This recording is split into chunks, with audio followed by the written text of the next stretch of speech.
Otherwise known as loose women. Now, UK tourists who've refused to leave the crisis-hit country of Tunisia have been labelled plucky by one newspaper today. It reports that dozens of British holidaymakers are enjoying gin and tonics by the pools of their hotels, insisting they're not going to have their break ruined. One pensioner, Jim Dunbar from Yorkshire, said, "I'm on holiday, no beggar's going to stop me. I'd rather stay here than be in rainy England." So, is the fabled British spirit something to be applauded? What's your most British trait when you're away? Actually, I did it. What? I was in Cyprus in 1973 when the coup happened. Oh. Yes, and I didn't start it. And the thing is, so we were shift from Famagusta to Limassol, and my cousin lived there, and I was in his flat, and there were machine guns and bombs going off, and I remember saying to my grandma, "Do we have to go because I've got a new bikini?" And I got really... and she went, "Oh, for God's sake!" And I got really uptight because we had to leave this torn, worn country. War-torn. Yes. But you also, because I've been away with you, you also do that getting up at 3 o'clock in the morning and doing that German thing of putting the towels. I do. I've got a thing about beds. So, like, you know, it's 4, then it's 5. Don't you hate it that when you go down, someone's reserved, like, 30 beds for their family? It's a couple, just 2 people. Yeah, exactly. But it's all about getting value for money, isn't it, as well? You book your holiday, so you're having it. Yeah, and you paid for it. And I read that thing, and he said, there were no tanks on street, so I'd rather be in here than rainy England. That's true, actually, because the people that they spoke to around 100 miles away from where the actual trouble is. And it's funny, it's value for money and the weather. And we always go away, and we always spend the whole holiday going, "Oh, I wonder what weather's like at home." and then you go, "It's raining! Yeah!"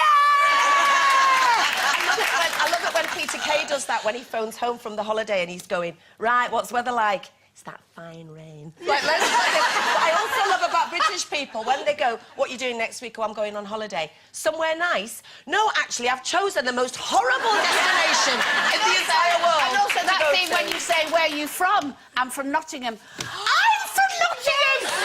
"You don't know Mrs Brown down at the corner shop, do you?" And you just go mad because and the other thing is, when people go back, they're sat there like this and they go, "Where were we this time last week?" All the time, sitting on the balcony, don't they?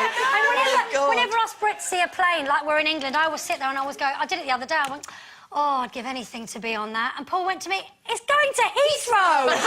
Landing! Or, like my dad does, is talks in the accent of the person speaking the language. Yeah. "Excuse you, could you tell me how to get..." I go, "Dad, you're English!" I've got 2 phrases that always come out every year wherever I go on holiday, and it's a Spanish thing. I always say, "¿Habla usted inglés?" Which means, "Can you speak Spanish?" And they, of course, go, and I go, "I was just checking." The best ones that Denise and I had, we went to Bangkok and we were at this enormous temple. I mean, so enormous, wasn't it? Yeah. And we got to the very, very, very, very, very top, and this girl turned around and said, "Not on loose women today." Went, "Oh my God, come on, Sherry, quick!" I must admit, you know, when you're talking about British traits abroad, it's the queuing thing. You know, everyone in Britain queues. Even, you know, if you just see 2 people standing one behind each other, they'll join it. But it's when you're at the breakfast queue or the dinner queue, if it's like a buffet thing, and if somebody butts in, the British will just say that's their plate. They'll just go like that. Yeah. And sit, but not... And then look at the person behind and go... but not say a word. And the other thing we always do, whenever you get freebies on holiday, either it's little soaps or it's them little chocolate mints on the pillow, we don't use them when we're there. I know. We put them straight in the case. Big old bag of Elizabeth Shaw mints for someone at Christmas, you know. And the shampoos, sweep them all in, sweep them all in. Oh.